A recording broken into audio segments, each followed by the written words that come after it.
Hello and welcome to the Astroflower, and this is going to be a reading for the eclipse that is coming up on the 30th of April, and it's going to be leading into the monthly reading. So basically, if you don't know anything about eclipses, basically it's when the moment, obviously, when the moon goes in front of the sun, and it's in the perfect position where you can have a full eclipse or partial eclipse and stuff like that.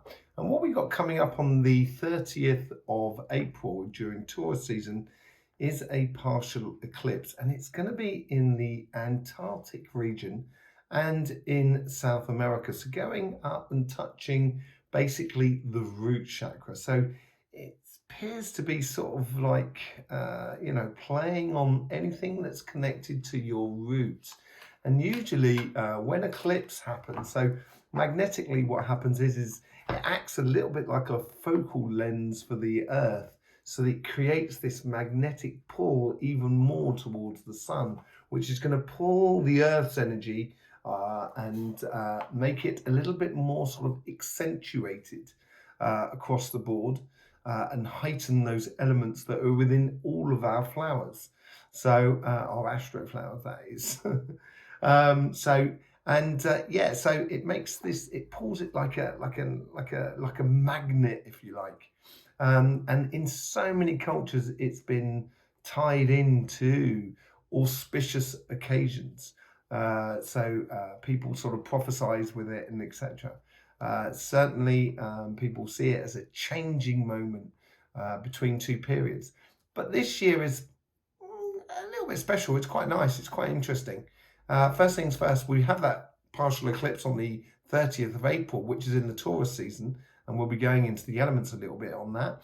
And also, there is just after that, on May the 15th, I think it is, or the 16th actually, is a total lunar eclipse, which is from the blood moon as well, the fire moon, as it were, the blood moon, the red moon, which is coming up also in Taurus season. Then we have another eclipse, and this time it's total eclipse, and it's up in the region of Russia. You're going to be able to see it also if you're in Eastern Europe and Northern Eastern Europe, and also in the UK. You should be able to see part of it. Please go and check out on the internet exactly just sort of where you are. I don't have the maps at hand, but yeah, it roughly goes into there. But that's funny enough because that's on the 25th of October, so that's in Scorpio season. Now, if you know anything about the Astroflower, if you don't, go down in the links below. You can discover a lot about the Astroflower, about the petals, about the elements, and about the qualities, and how it all sort of works together as a tool to help you develop your life. It's a personal development tool, basically, and that could be within your business, and that could be within emotions and relationships and work you need to do in your lives. We've all got a bit of work to do at some point. So so the next total eclipse is on the 25th of October. So that's in Scorpio season. So let's just have a look at those two flowers there. Now they're opposite one another within the the astrology sort of ring, as it were. And they're opposite each other. They're both fixed signs. But the funny thing is Taurus is 2/3 earth and 1/3 fire, whereas Scorpio is 2/3 water and 1/3 air. And when you can see this between these two signs here, where you have air, well, there on the lower parts of the petals in 1, 2, 3, 4 in Scorpio, you have fire in 1, 2, 3, 4 in Taurus, and where you have the earth, you have water in Taurus. So Scorpio and Taurus are very, very connected between these two signs. They do actually they're very complementary. And when you look at them as lovers, and when you invert the flowers upon one another, they do work really well. So, and the most interesting thing here is probably that earth, that air and fire. And what we can see is at the surface is the cardinal fire that comes in through Taurus, that comes from Aries, and the cardinal air that comes up through Scorpio, which comes from Libra. They're going in either sense to one another, and they sort of, one is a provocation from the exterior, that's Taurus, in the way of passions and etc. And then it's provoking ideas and mental stimulation, which comes up through Scorpio. So basically, on this partial eclipse, and it's to do with the root, and I would have thought it's going to be the lower petals that are going to be affected the most, you may get a situation where the passion of the eclipse that is coming up on the 30th of April is just like the starting gun. So it's like the first domino that falls before we can get to the whole big dominoes that actually do fall. And because we get from a partial to a total, and we have those lunar eclipses as well, the one on the May the 17th and November the 5th as well, just after the other one, it's like it's a beginning and an end date. So this, between the 30th of April going right through to the 5th of November, it's going to be interesting what sort of things are sort of instigated during this eclipse and how they follow all the way through to the eclipse that are coming up in October and the eclipse in November, which will be the finality of it all. Okay, so Scorpio used to be back in the days of Babylon and etc. Scorpio was actually a weighing machine. So you had the two claws of Scorpio, and you'd hold it by the tail, and you can weigh goods and what have you on it. So it's a little bit about judgment, and Scorpio and Libra were certainly signs that were made after we changed from a 10 to a 12-month period, and they were taken out of Virgo and Sagittarius. So it is a little bit about sort of judgment in a way. And Scorpios have certainly, they're very concerned with sort of human rights and that sort of things. So that could well have something to do with it on a global sort of sense. We did do world readings on what we were calling the Taurus event, and this could well be it. Although I was, inclined more to the May the 12th, this could well be the time when it actually sort of happens. So the moon with its 28-day cycle is just a reflection of the sun, because the sun's most perfect rotation section is 28.5 days. It's an average of 30.5 days. Now, once you take into the North Pole and the equator, which gives us our 30 days and 31 days of the Gregorian calendar. So, and that's why February is 28 days to respect the moon. And that comes with Aquarius, the human side, the washing away. Now, I did mention this in Cymatic TV as well, and you may want to go and see that when I did an energy update. And I was talking about a tsunami of water, like emotions that's going to be coming through. So you might want to go and have a look at that as well on our sister channel. So without further ado, let's get on with your reading, shall we, for this eclipse. And as I said, we'll be reading the eclipse reading from tarot cards, doing a full flower. And then there's a separate video coming out where you will be getting the monthly readings. So, because obviously it starts off with eclipse May, it sort of finishes April on the eclipse, and it's starting off May from that eclipse. So we're going to be going from one to the other. I will be separating this into two videos, which you will be able to get the link for the second one, which is the monthly one, where we will be at the end pulling 6 cards to just see what that 6-month period is between those two eclipses. So if you're ready, strap in. This is going to be a bit of a journey. And don't forget, this may not resonate for everybody. This is obviously a general reading, so please take it as it resonates with you. Certainly with the eclipse one, it's not personal. It's more of a guidance more than anything else. Okay. So Scorpio, with all that sort of talk of eclipses, let's just see what's going on with you in this eclipse time. Should I be taking that? No. Yeah, let's just see what's going on with you and how this eclipse is sort of affecting you or affecting your environment around you, which allows you to sort of make the right choices as we go forward. Very interesting at the very beginning. Different to all the other cards, the other readings that I've been doing at the moment. Very different, to be honest. Yeah, none of these sort of cards have come up, apart from the Seven of Cups and the... oh, there you go, there's the Lovers. That was going to come out at some point, because it is not a cards... There's not a group that's have it. It'd be interesting to see if there's...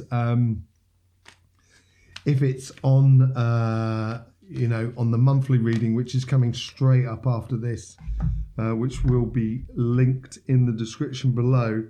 Great set of cards, actually. So this is going to be an initiator. And it is initiating the solar eclipse on Taurus, which is the opposite sign to you, which is really good. So you're, as I explained in the beginning, Taurus has all those elements that you don't have, and it goes very well together, Taurus and Scorpio, and in many aspects, and that could be work and love and everything like that. But Taurus can be a bit of sort of go out there and do it, and Scorpio can be a little bit more sort of reserved, which you tend to be a little bit more reserved. And we can see that with the Six of Cups. We can also see that with the Strength, the Four of Pentacles, and the Five of Wands, and even the Two of Pentacles there, which ties into nicely to the Justice side. So if you don't know anything about the Astroflower, obviously go down in the description below, you see it all. But this is the emotional side, sort of relationships, sort of spirit, as it were. And this is the financial sort of side, has to do with money, business, and stuff like that. And what we're looking at here is how the eclipse is going to initially start up this month, and what sort of shock of it's coming into the system. And we'll go into breaking down the first month in the next video. So let's take the emotional side, because that actually looks very sort of solid. So this seems to be the case for everybody. It's going to throw up a lot of choices, it's going to throw up a new dimension or a new paradigm. That's what it appears to be reading in everybody else's cards so far. Yours seem to be very similar sort of way on the emotional front, where the universe or the event of the eclipse is, because it's all to do with the root, it's going to shift what we thought was like a root situation. So you may have been brought up supporting a particular team, and the eclipse comes along and you support another team. It's that sort of thing. So something that's been there the whole time with you, that you might actually kind of turn around and say, "What? I don't know if I want to do that." And that's what this influence from the eclipse is doing, is sort of saying you do have options for you. But in general, the Seven of Cups is basically knowing what you love in life. Once you know that, then out of the Seven Cups, there's not really a great choice, to be honest. There's only the choice that suits you, and actually builds the best for you. And in order to do that, you've got to, it's gonna put pressure on you. It's going to put pressure on you, on the sense that you've got to stay true to who you are as the world is changing around us. That's what that Strength card, that's what the karmic mission is, as if it were, for you over this eclipse time. And it's going to make you focalize a lot more with the Two of Pentacles there. It's going to make you focalize a lot more on the things that work. The things that work for you, but also for other people. I thought you had the Six of Pentacles. No, you don't. Sorry. I know it's the Six of Cups at the top. Yeah, so it's going to help you to focalize on things that actually really work, and that's what you should be doing. And so you can go from one thing to another, but not from between five things. Once you realize this and you get into your passion of what you are doing, of loving life, which you've done this year, looking back at the readings that I've been doing for you over the last sort of 4 months, it's obvious that you've come out your shell a bit, which is great. And when you do come out of our shell a bit, it scares us, and then go back in, then come back out, go back in, come back out, just in time when we feel comfortable about being out of our shell. And this is going to reinitiate this, I think, within you and start making you lead with your passions. And just saying it, just doing it. There's no point holding back and protecting a position that you take with your emotions, with your relationships, with your spirit, with the world around you as regards to your fun. Just say, what the hell, do it.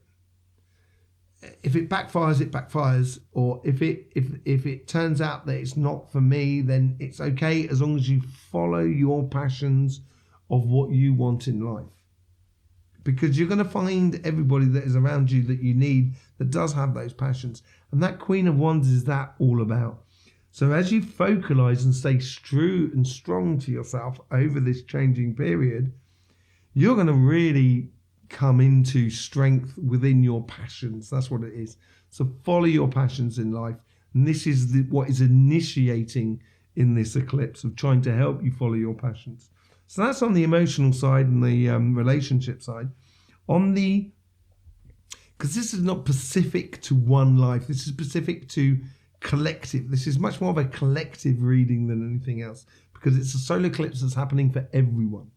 Okay, so on the financial side of life, and this has got to do with jobs and businesses and stuff like that, there is competition going on, and this seems to come up quite a lot. 5 of Wands. It could be disputes and arguments and stuff like that, but because it's on your karmic path, it's more a case of competition and fair competition and keeping your eye on the goal. You know, keeping your eye on the Queen of Pentacles, because that is what it's all about. And you know, if you rise to the challenge of, yeah, this is a new financial environment around us from now on, and we've got to go and win it again. So it's going to ask you to step up to the plate and actually say, oh no, this is what I want. And you've got to stand your corner. And this is maybe ties beautifully in with the Strength card on that side as well. So emotionally, you should be stable. And on the material side, it looks like you're going to have to fight for what you want. You know, but you've got the Four of Pentacles coming from the outside world, basically from the universe and from this solar eclipse, sort of saying to you, don't give everything away. This is stand your corner. This is not be prudent, but just be wise how you spend your money. I think this is it. Or wise how you invest your time. This comes with the 2 of Pentacles as well on the other sides. So it seems to be a lesson that's coming through a lot for a lot of people as well. And then you've got the Justice card. Now the Justice card is all about balance and finding harmony within the situation. And that's maybe what your competition is about. It could be a competition within you to find the new balance or the new equilibrium that you need in order to really excel within your business and projects and stuff like that. And if you do that, if you've got that, and if you've got that, I want this out of life, that's what you're going to get with those Lovers cards. It could be a case of, for the financial sort of side of things, it's going to initiate you into sort of saying, if I'm going to work, if I'm going to do this, I want to enjoy what I do. I want to love what I do. I want to be passionate about what I do, which is the Queen of Wands of what you've got opposite. And it's marrying those two. It's the Lovers. It's, they're going off hand in hand together. And you got the 6 of Cups. So it might be a case of feeling a little bit nostalgic about what was before. I think it's more a case of that, and this is very true in Scorpio, you're an incredibly social justice sort of people, concerned about human rights and stuff like that, and making sure everyone's okay and don't like people cheating on it. Because the old sign, as I said, for Scorpio is the balance sort of thing, and that's what we've got in there. It seems like with that star in the middle, you are going to be really stepping into your true self. And your wishes and desires, this is what you should keep inside you. And this is what should be bubbling up through you. And this is what you should be providing for both sides. It's got that balance again. You know, you got with the two of Pentacles, the lovers, the two of people coming together, the Justice. This card here, it's all about finding the balance, the good equilibrium within you, and providing for every aspect of your life. So with this change of environment that's going to be coming through the eclipse, it seems to be filtering through there, and it's the initiator. So it may be small to start with. It might be something that happened. Go back and see our world reading. I'll link it in the description below so you can see that, because we go into that, what we call the Taurus moment in the Taurus season, the Tower moment of Taurus. And that's sort of like, you know, sort of it's playing through you, and it's going to make you realize that the younger generation is really important to you. And it's not just your children here. We're talking about, you know, people coming up through ages, you know, and it's like the old man planting the apricot tree. It's a Greek fable, but it's the idea is that you plant a tree at the end of your life, knowing that you will never see you'll never sit under the shade of that tree, but you're planting it for future generations. And that's what seems to be initiating with you. It's like you're going to find your community, but you've got to be strong to your true values. That's what it's all about. So let's go and see what's going on in the monthly reading. If you haven't subscribed, please do subscribe. I think it'd be really it'd be within your interest, and it'd be lovely to have you here on the Astroflower. Let's just see what's going on with this. This is this monthly reading. It is linked in the description below. So I will see you over there.